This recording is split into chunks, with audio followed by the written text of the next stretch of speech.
Picture this, if you will. It's the late spring of 1998. Oh, wow. Okay. Yeah. Right in that, like, prime late 90s nostalgia era. Exactly. And you are in this, quintessential small North Carolina town called Mount Randall. Right. It's a Friday evening. The air is thick with that humid early summer feel, right? And 19-year-old college freshman Jessica Fadley is home for the weekend. Just a normal weekend visit. Yeah, she's there to surprise her little sister Lindsay for her 6th birthday party the next day. Oh, sweet. It is. The family is thrilled. The mood is completely light. So Jessica steps outside into the fading evening light to grab the 3-tier birthday cake from the trunk of her car. Okay, I'm already stressed, honestly. You should be, because inside the house, little Lindsay is kneeling on the couch watching her big sister through the living room window. Just keeping an eye on her. Right. Then Lindsay looks away. She gets distracted, the way a 6-year-old does, for exactly 10 seconds. 10 seconds. That's like nothing. Literally nothing. And when she looks back out the window, the trunk of the car is wide open. The birthday cake is sitting right there in the trunk. But Jessica is gone. Oh, my God. She has completely vanished into thin air. It is, it's just the ultimate fracture in reality, isn't it? Absolutely. Like 1 second, a human being is standing in the perceived safety of their own suburban driveway, and 10 seconds later, they're just erased.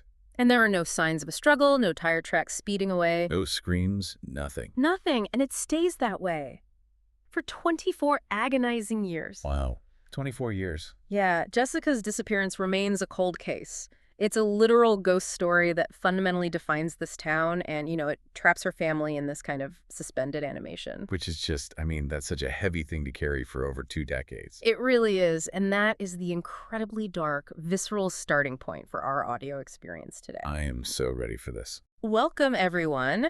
We are actually partnering up with the fantastic YouTube channel, AudioSutra, to bring you a truly immersive storytelling deep dive today. Yes, huge shout out to AudioSutra. We are taking this sprawling, twist-filled thriller.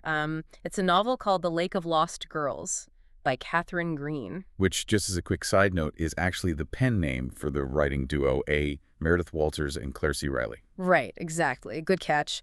And we are going to completely dissect it. We're going to unravel this massive web alongside Jessica's now adult sister, Lindsay. Because the plot is wild, but there's so much more under the surface. Oh, totally. We aren't just looking at the plot. We are diving into the mechanisms of, institutional cover-ups, the very real psychology of ambiguous loss, and the horrifying reality of what people are capable of hiding in their own homes. That concept of ambiguous loss is, it's actually the perfect lens to view Lindsay's reality. Tell me more about that. So fast forward those 24 years, Lindsay is now 30 years old, right? She works as the front desk manager at the Bronze Monarch Hotel, which is this very high-end, luxurious spot in town. But she still lives at home. Which is tough at 30. It is. But it's worse because she sleeps across the hall from Jessica's bedroom, a room that her parents have left completely untouched for over 2 decades. Like a time capsule. Exactly. Yeah. Dust on the vanity, clothes hanging in the closet. The human brain is, essentially, it's a narrative machine. Meaning it needs a story. Right. It requires a beginning, a middle, and an end to process trauma. When someone dies, there are rituals, funerals, burials, that signal to the brain that it is time to begin the grieving process. So when someone just vanishes... The brain is denied that closure, that biochemical and psychological endpoint. That's ambiguous loss. And you see that paralysis manifesting in her parents in completely divergent ways, which is so fascinating. Oh, the parents' dynamic is so tragic. Her mother, Kara, has become this highly strung, overprotective shadow of a person who just hovers over Lindsay constantly. That makes sense. She lost one, she's not losing the other. Exactly. Meanwhile, her father, Ben, who is this handsome, traditionally charming local real estate agent, he has retreated entirely into emotional detachment. Just shut down completely. Totally. He spends his life buried in his phone or tinkering in the garage, aggressively avoiding reality. And they never speak Jessica's name. It's the only way they can survive, I guess. They've built this deafening silence. It makes you wonder how long a family can sustain that level of, cognitive dissonance before something inevitably breaks. Well, it usually requires an external force to shatter a stasis that entrenched. Something from the outside has to hit them. Right. And in this case, that force is geographical and meteorological. Oh, the storm. Yeah, a massive storm system stalls over Mount Randall, causing unprecedented flooding. Like biblical flooding. Exactly. Mhm. The runoff overwhelms a local man-made reservoir officially named Bainbury Lake, and the flooding heavily saturates the surrounding ground, and eventually um, human remains are forced up to the surface. I want to focus on the environment here for a second because the geography of Mount Randall isn't just a backdrop. It honestly acts like a character. Oh, 100%. The atmosphere is so heavy, Locals don't even call it Bainbury Lake. They call it Doll's Eye Lake. which is such a creepy name. Wait until you hear why. The area is infested with these highly toxic baneberry plants. In the fall, they produce these stark white berries with a single dark black spot in the center. No way. Yes. They look exactly like tiny severed eyeballs staring out from the underbrush. Okay, that is deeply unsettling. And the lake itself is just as bad. It's a man-made reservoir created over a century ago by flooding an entire valley. Right, they just built a dam and drowned a town. Exactly. Local lore says if you go out on a clear day, you can see the rooftops of the old, drowned town far below the surface. The symbolism there is almost overwhelming. How so? Well, you have a town literally built over submerged secrets, surrounded by toxic flora. Oh, that's good, yeah. The local rumors suggest the lake is a dumping ground, a place where bodies are weighed down with bricks. It's a geographical manifestation of the town's subconscious, a place where things are buried to be forgotten. But Kara Fadley, the mother, she never forgot it. No, she didn't. 24 years prior, when Jessica first vanished, Kara became hysterical and practically begged the police to drag Doll's Eye Lake. She just had a feeling. Yeah, she claimed she had this undeniable mother's intuition that her daughter was down there in the dark. And the police. They viewed her as just another hysterical, grieving mother. They gave the shoreline a cursory glance to appease her and moved on. Typical. But now, a quarter of a century later, a couple of teenagers digging for fishing bait near the swollen banks unearth a skeleton. Immediately, everyone jumps to conclusions. Of course. The entire town, the media, Lindsay's family, they all assume Kara's intuition was right all along. The bones have to be Jessica. And this discovery acts as the catalyst for the modern meta-narrative that Greene weaves into the story, which is so clever. The podcast. Yes. The unearthing of the bones coincides with the launch of a highly produced, viral true crime podcast called 10 Seconds to Vanish. Hosted by Stella from the UK and Rachel from the US. Exactly. Two amateur sleuths who decide to make Jessica's cold case their flagship season. We have to stop and look at what Stella and Rachel represent here because it's a scathing indictment of how we consume trauma as entertainment. It really is. It holds a mirror up to the true crime genre. Lindsay is forced to listen to these two women drink wine, giggle, and banter about 1990s fashion trends in between dissecting the worst day of her family's life. They treat it like fiction. Yeah. They talk about how hot Jessica's boyfriend was. They treat Mount Randall like a movie set, completely divorced from the reality that these are real people with ruined lives. It's parasocial consumption at its absolute worst. It's disgusting. I'd take it a step further, honestly. It isn't just that they are consuming the trauma, they are commodifying it. Profiting off it. Right. They are building a brand on the back of the Fadley family's ambiguous loss. But the brilliance of the narrative is the duality of Lindsay's reaction. Because she hates it, but she can't stop listening. Exactly. She is physically nauseated by their flippant, disrespectful tone. She views them as vultures, yet she listens to the first episode 5 times on repeat. She cannot stop consuming the content that is exploiting her. Why do you think that is? Because the podcast is actually doing the police work that the authorities failed to do in 1998. Ah, right. They're getting results. Stella and Rachel, sitting in their soundproofed closets thousands of miles away, are connecting dots that the Mount Randall police completely missed. Which has to be so infuriating for Lindsay. Totally. Lindsay is learning things about her own sister from strangers on the internet. Like, she finds out Jessica was pledging a sorority Pi Gamma Delta, which Lindsay had zero knowledge of. Imagine finding out your sister had this whole secret life from a podcast. The realization that you didn't actually know the person you spent your entire life mourning is a massive psychological blow. It creates a severe identity crisis for Lindsay. If Jessica wasn't the person Lindsay thought she was, then Lindsay's entire foundation of grief is built on a fiction. That is so well said. And this vulnerability, this confusion, makes her the perfect target for the next major intrusion into her life, which is Ryan McKay. Oh, man. Ryan. He is such a fascinatingly sinister presence. He really is.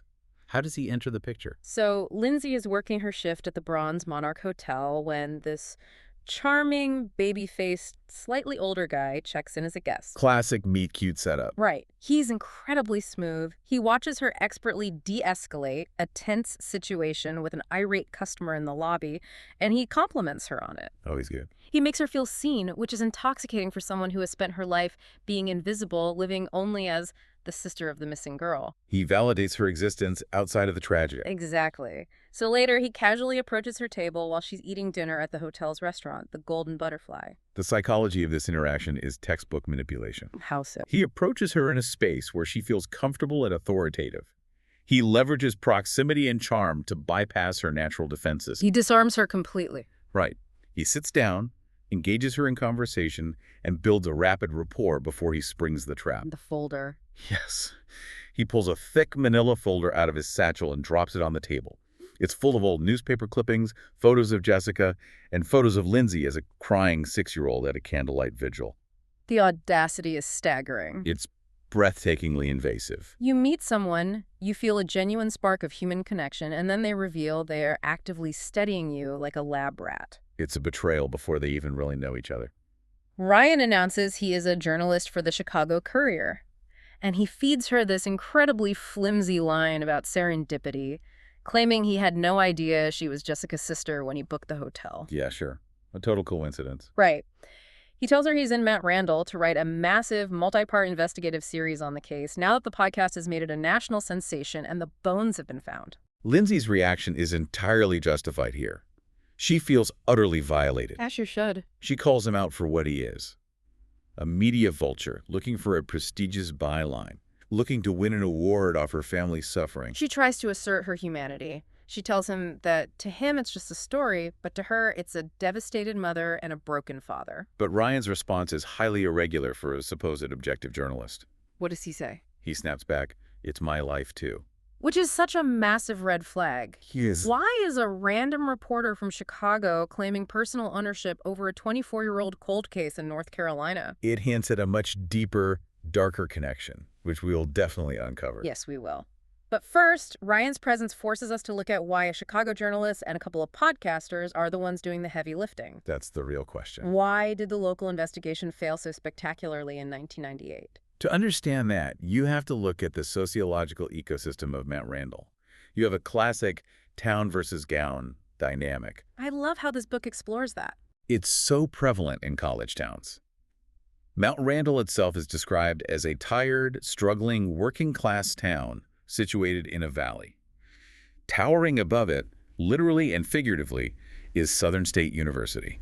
The university operates exactly like a feudal, medieval castle on a hill. That's a perfect analogy. The wealthy lords in the castle rely entirely on the peasants in the valley below for their infrastructure, food, services, labor. But they view the townspeople with complete disdain. And the town resents the university's wealth and privilege right back. They coexist, but the boundaries are strictly policed. And when a crisis occurs on campus, the university's immediate instinct is institutional self-preservation. They pull up the drawbridge. Exactly. They have massive endowments and a prestigious reputation to protect.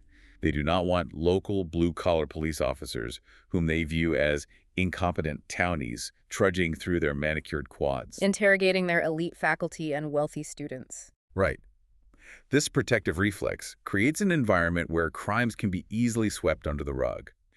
Daisy Molina, a character we'll meet later, perfectly describes this atmosphere as a malignancy of silence. A malignancy of silence. That is so chilling. And that silence is suddenly and violently ruptured by the new lead investigator on the case, Lieutenant Jane Higgins. Thank God for Higgins. Seriously. Higgins is the antithesis of the 1998 police force. She's utilizing modern sonar on the lake, she's entirely unimpressed by the university's prestige, and she is fiercely competent. She's actually doing her job. Right. So Higgins calls Lindsay and her parents into the station to deliver the DNA results on the bones pulled from Doll's Eye Lake. And she shatters their reality all over again. The bones are not Jessica. The psychological whiplash for the Fadley family here is devastating. I can't even imagine. For weeks, they had been bracing themselves for the horrific finality of confirming Jessica's death. They were finally standing on the precipice of closure. And to have that snatched away plunges them right back into the purgatory of ambiguous loss. Exactly. But from an investigative standpoint, the identity of the bones blows the doors off the entire case. Because the remains belong to a young woman named Tammy Estep. We need to look at Tammy because her story is heartbreakingly indicative of how easily people are discarded by the system. It really is a tragedy of assumptions. In the fall of 1998, Tammy was a 20-year-old junior originally from Baltimore. She was highly responsible, carrying a 3.9 GPA, and was actually the resident advisor, the RA, in Jessica Fadley's own dormitory, Westwood Hall. So she's not just a student, she's an authority figure in the dorm. Right. Tammy was known as a straight-edge, dependable girl, but she had this one quirk. She loved jam bands. Fish, Widespread Panic, The Grateful Dead. A totally normal college kid interest. Completely normal. She had mentioned to friends that she wanted to spend her summer following these bands on tour. And the 1998 police force, led by Sergeant Liam O'Neill, weaponized that single detail against her. It's infuriating. When Tammy vanished in November of 1998, O'Neill didn't treat it as a potential crime. He looked at a 20-year-old girl who liked jam bands and immediately categorized her as a runaway. He just wrote her off. He assumed she had just dropped out of society to follow Fish. It's a classic example of confirmation bias in policing. Find a narrative that requires zero work and stick to it. Exactly. He found a narrative that required zero investigative effort and adhered to it, completely ignoring her 3.9 GPA and her responsibilities as an RA, which strongly contradicted the runaway theory. But the forensic evidence from the lake completely dismantles O'Neill's lazy narrative. Tammy didn't run away. No, she didn't. The autopsy on the skeleton reveals massive, severe, blunt force trauma.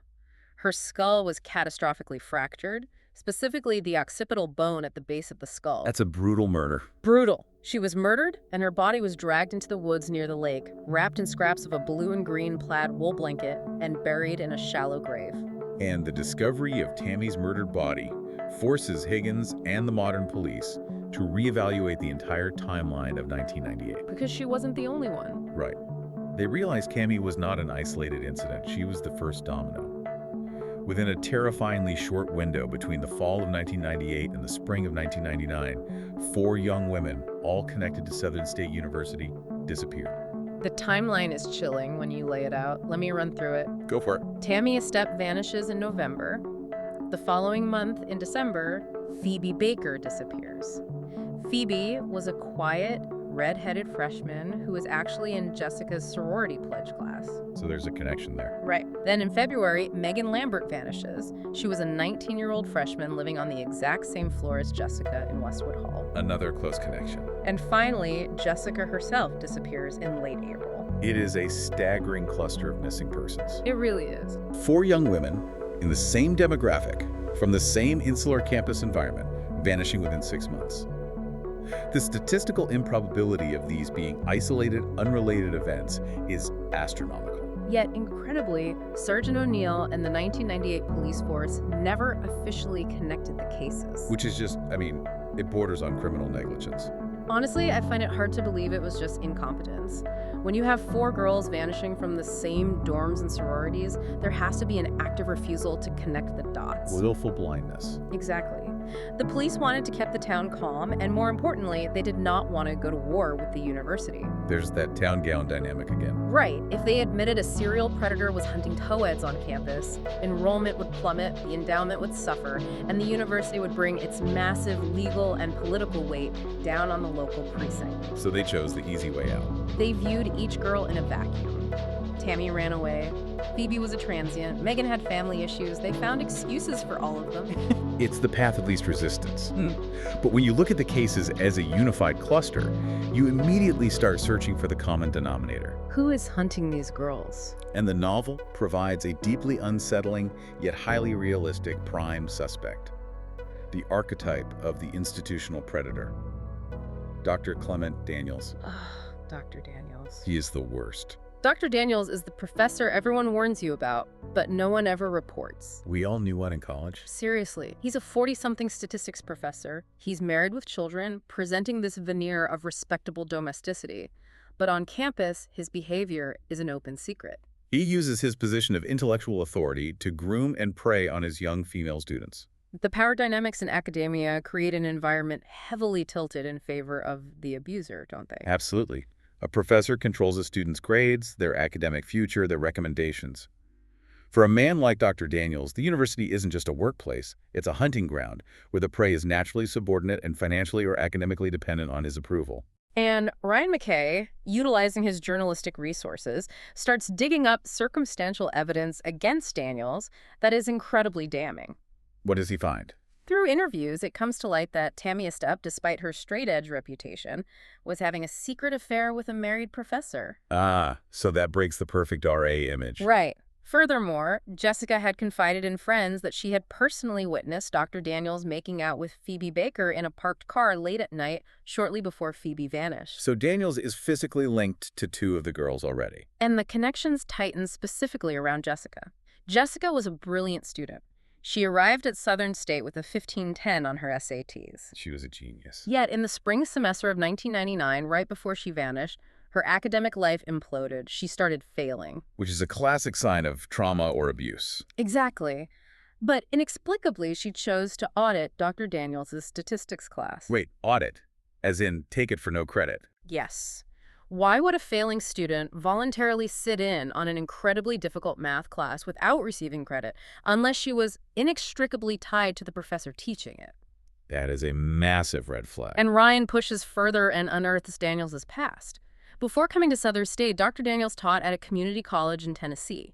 He left that job abruptly in the middle of a semester, surrounded by murky, suppressed rumors of inappropriate conduct with female students. So he has a documented geographical history of this exact behavior. He's a serial predator moving from school to school. This brings us to a critical intersection of the town gown dynamic and police failure.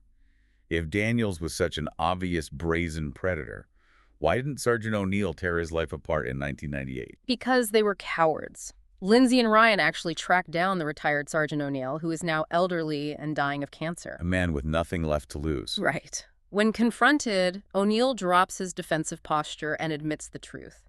He investigated Daniels. He knew Daniels was sleeping with the students, but he backed off. O'Neill admits that Bradley Hamilton, the incredibly powerful president of Southern State University, personally intervened. Of course he did. Hamilton circled the wagons. He made it explicitly clear to the local police that the university would not tolerate a scandal of this magnitude. They prioritized the prestige of the institution over the lives of 4 dead girls. It makes you sick.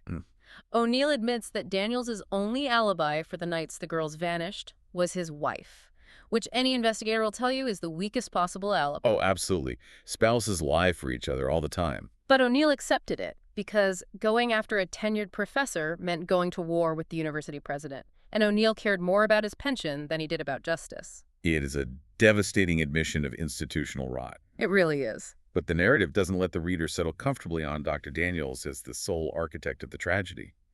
Just as the case against the professor seems airtight, Greene executes a massive disorienting pivot. This part blew my mind. It's so good. So, Lindsay and Ryan are sitting in O'Neill's living room.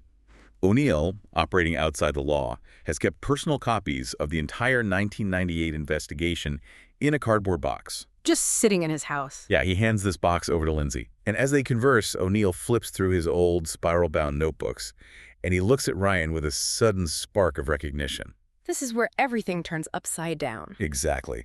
O'Neill casually says to Ryan, I definitely viewed you as a person of interest, no offense, but in cases like this, 9 times out of 10, it's the significant other. The shift in the room's atmosphere is instantaneous. Lindsay is just paralyzed. Ryan McKay, the seemingly objective journalist from Chicago, the man who has been holding her hand, validating her trauma, and earning her deep trust, was not a stranger. No, he wasn't. He was Jessica's boyfriend in 1999. The level of psychological manipulation here is breathtaking. It's sociopathic. He infiltrated Lindsay's life under a completely fabricated pretense. He sat across from her at dinner, listening to her pour out her heart about her missing sister, fully knowing he was intimately involved with that sister right up until the day she vanished. And O'Neill's notes reveal even more. Ryan and Jessica didn't just casually date. On the exact day Jessica disappeared, she and Ryan had a massive, explosive, screaming fight in the middle of the campus quad. Very public.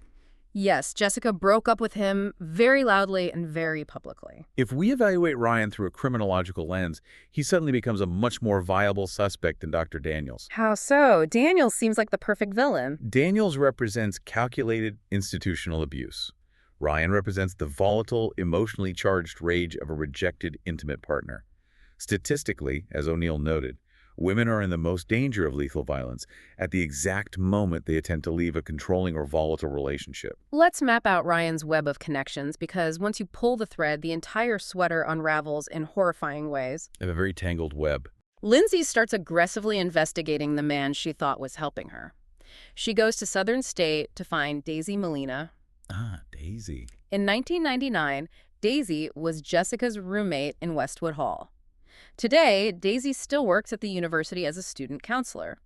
And through Daisy and the old case files, Lindsay uncovers the staggering scope of Ryan's involvement. Ryan was not just Jessica's ex-boyfriend.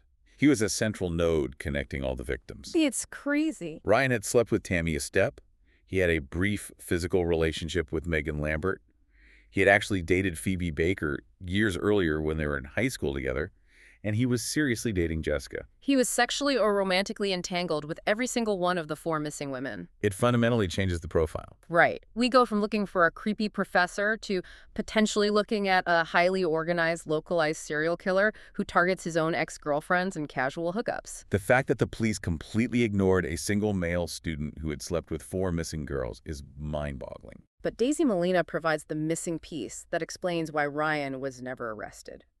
Daisy Molina is such a tragic figure. She has dedicated her adult life to working at the university, specifically to be an advocate for vulnerable female students, explicitly trying to fight the malignancy of silence that defined her own college years. She's trying to make amends. Exactly, because she is driven by a profound, crushing guilt.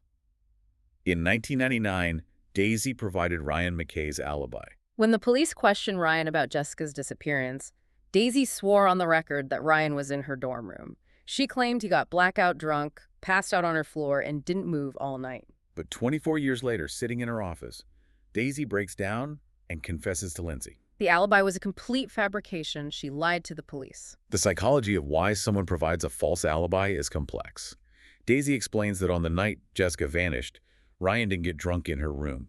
He actually drove down the hill into Met Randall straight to Jessica's house. So he was at the scene of the crime. Ryan told Daisy later that he parked down the street and watched Jessica in her driveway. He claimed he saw Jessica interacting with an older man, whom Ryan immediately assumed was the predatory Dr. Daniels. Interesting. Ryan said he watched Jessica and the man drive away, leaving the trunk of Jessica's car wide open. According to Daisy, Ryan returned to campus in an absolute panic. He knew he was the recently dumped, angry ex-boyfriend. He knew he was secretly connected to Tammy, Phoebe, and Megan. He knew how it looked. He knew that if the police found out he was at Jessica's house the night she vanished, he would be arrested for all 4 murders.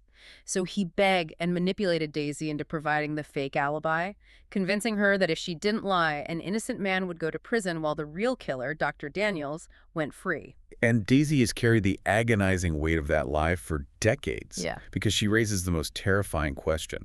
What if Ryan was lying about seeing Dr. Daniels? Exactly.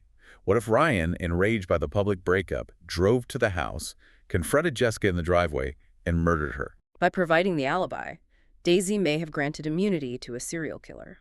Ryan's entire modern-day persona, the investigative journalist writing an expose on Dr. Daniels, now looks like a desperate, elaborate, 24-year campaign of misdirection. He is using his platform to point the finger at the professor to ensure no one ever looks closely at him. This revelation forces Lindsay to strip away every assumption she has ever held. She goes back to her house, to that untouched mausoleum of a bedroom, and she physically tears it apart. She's looking for the sister she didn't know. She pries open the back of Jessica's closet and discovers a hidden compartment. And inside, the mythology of Jessica as the perfect golden girl is completely incinerated. The pressure to maintain the illusion of perfection, the heavy psychological burden. You see a break here. Jessica was the brilliant, beautiful daughter holding the family together. But inside that hidden compartment, Lindsay finds the reality of a young woman completely unraveling. There are academic transcripts showing Jessica was failing nearly all her classes. There's official correspondence from the Pi Gamma Delta sorority. Jessica hadn't just pledged. She had been forcefully expelled due to horrific grades and erratic behavior. There are hidden photographs of Jessica engaged in heavy partying, drug use, and visceral, intimate photos of her with Ryan at Dolls Eye Lake. But the most crucial, horrifying piece of evidence linking Jessica to the crimes doesn't come from the closet. It comes from Daisy Molina again. Daisy tells Lindsay an innocuous detail that breaks the case wide open. Months before the disappearances began, Daisy's student ID card went missing. She assumed she just lost it. But in 1999, the police heavily interrogated Daisy because electronic campus records showed that her specific ID card was the absolute last one swiped at the university library and the campus gym at the exact dates, times, and locations where Tammy, Phoebe, and Megan were last seen alive. The implication is inescapable. Daisy wasn't at the gym or the library. Jessica stole her roommate's ID card. Why? To navigate the campus surveillance systems anonymously. She was actively tracking Cammy, Phoebe, and Megan. She was studying their schedules, figuring out their routines, all while creating a digital footprint that pointed directly at her innocent roommate. Which requires an immense amount of premeditation and predatory calculation. And this chilling realization aligns perfectly with the physical evidence beginning to surface from Dolls Eye Lake. The local news broadcasts a crucial detail about the crime scene where Tammy Estep's bones were found. The skeleton was unearthed, wrapped in the tattered, rotting remains of a blue and green plaid wool blanket. Lindsay and her mother, Kara, are sitting in a local diner when this news report plays on the television above the counter. The reaction from Kara is immediate, violent, and deeply traumatic. She completely breaks down, becoming utterly hysterical in the middle of the restaurant. Because that specific blanket wasn't just a random piece of fabric. No, it was deeply personal. Kara's own mother, Lindsay, and Jessica's grandmother had hand-knitted that exact blue and green plaid blanket while she was dying of cancer, specifically for Jessica before Jessica was even born. It was an irreplaceable family heirloom. It had draped the foot of Jessica's bed for her entire childhood, and Jessica had taken it with her to Westwood Hall when she left for college. The proximity of the evidence is undeniable here.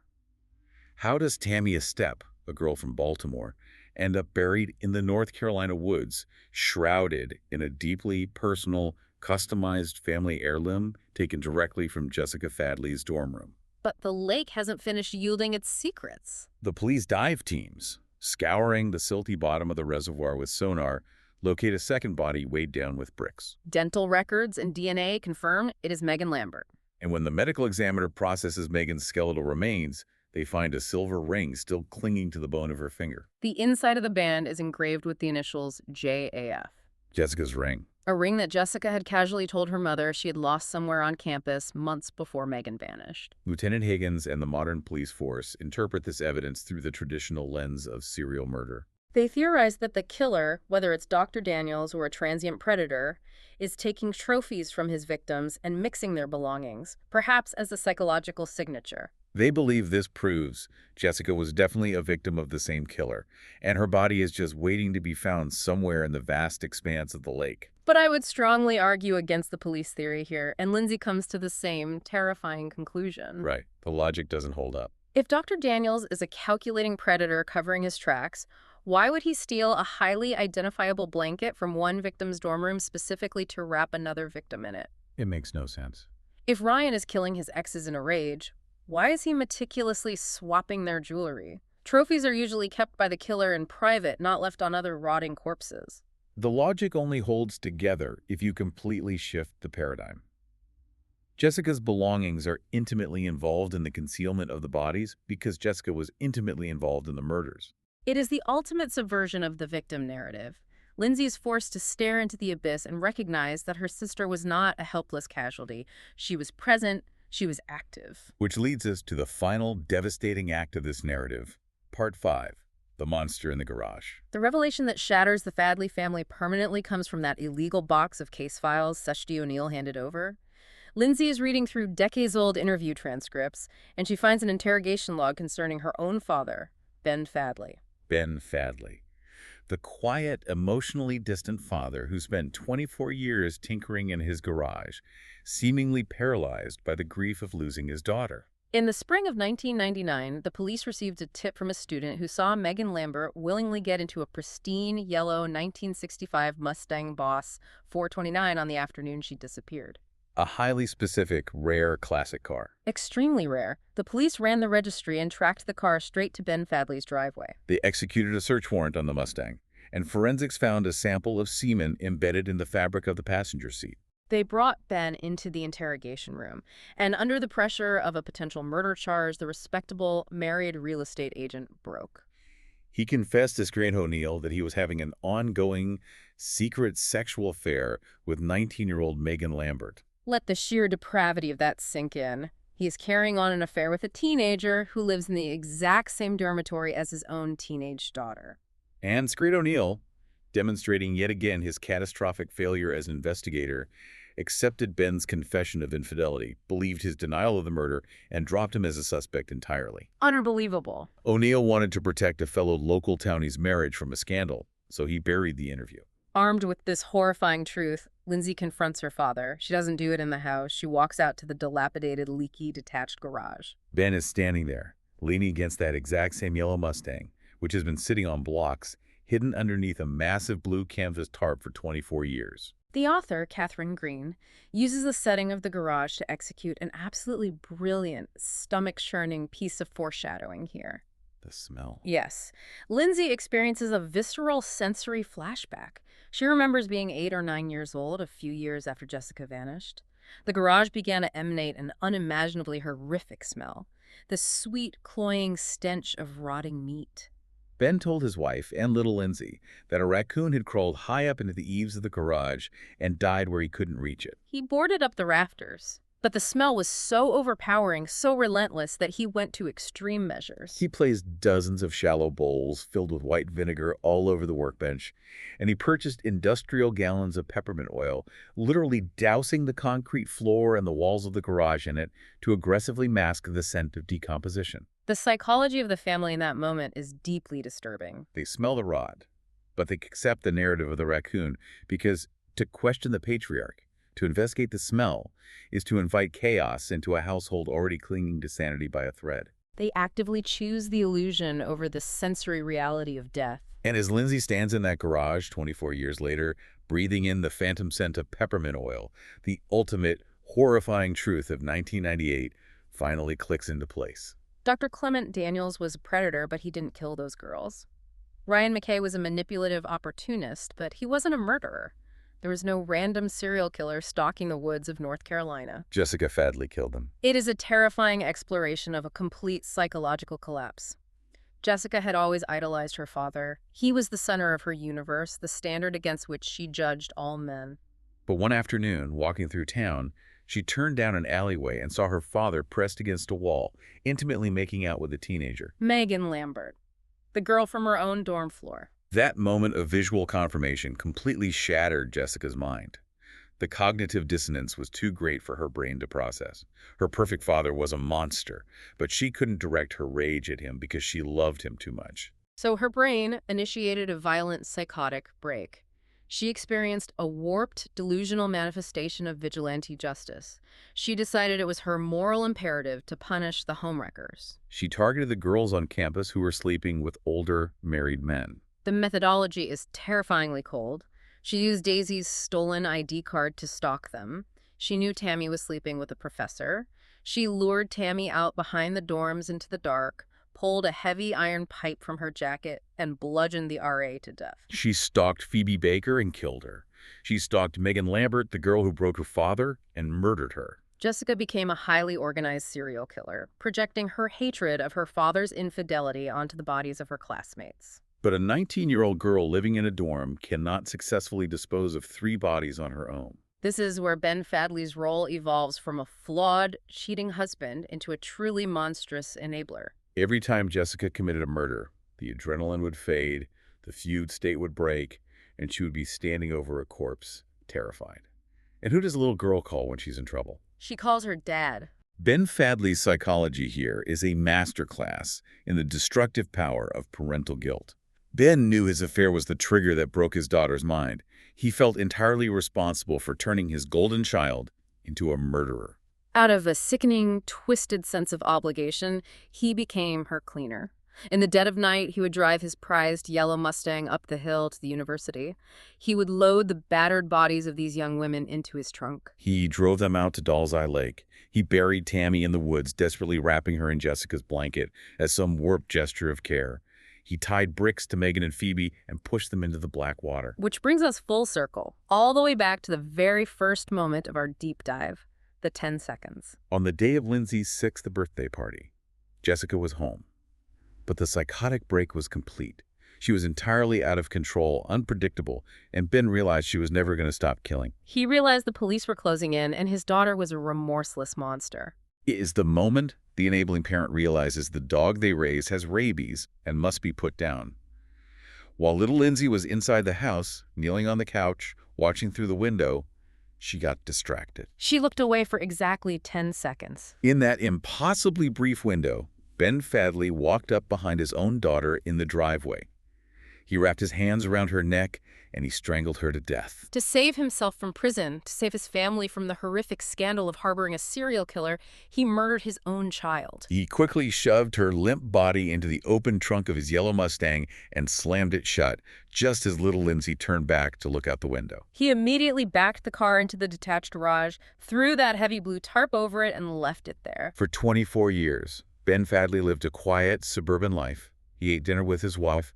He raised his youngest daughter. And every single day he walked out to that garage, smelling the decomposing, liquefying remains of his oldest daughter rotting in the trunk of his car, masking the stench of his own sin with bowls of white vinegar and peppermint oil. He played the role of the grieving, heartbroken father with absolute, terrifying perfection. It is an ending that leaves you completely breathless. Lindsay is standing in the garage, decades later, demanding to know where her sister is. Her father, a hollowed-out shell of a man, finally breaks down, weeping.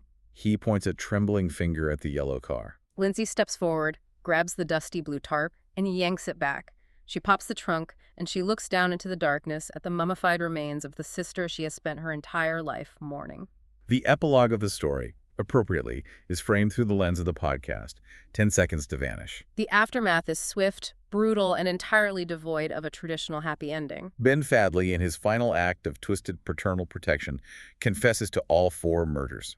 He tells the police he killed the college girls, and he killed Jessica when she found out. He takes the fall entirely, ensuring that the public remembers Jessica as a tragic victim, not the serial killer she actually was. Ryan McKay, ever the parasitic opportunist, leverages his exclusive access to Lindsay to write a massive multi-part series for the Chicago Courier, exploiting the family's destruction to guarantee himself a Pulitzer Prize.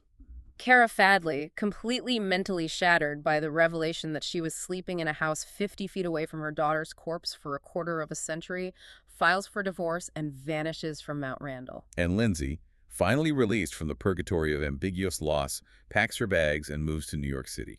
She takes a job managing a posh hotel, leaving the ghosts, the silence, and the toxic lake behind her. This narrative forces a deeply uncomfortable mirror up to our own faces. We consume true crime media voraciously. We sit on our couches, armed with our amateur profiling skills, confidently pointing fingers at the creepy professor or the volatile ex-boyfriend. We demand that monsters look like monsters. We are completely, willfully oblivious to the psychological reality that true darkness rarely announces itself so obviously. The monster isn't always hiding in the woods. Sometimes it's the straight-A daughter cracking under the pressure of perfection. Sometimes it's the quiet, respectable father mowing the lawn on a Sunday. Exactly.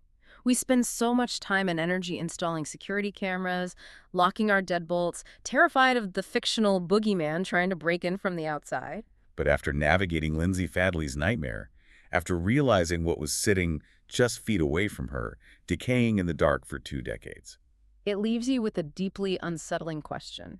You might know who is sleeping in the bedroom next to yours, but when was the last time you really looked under the tarp in your own garage?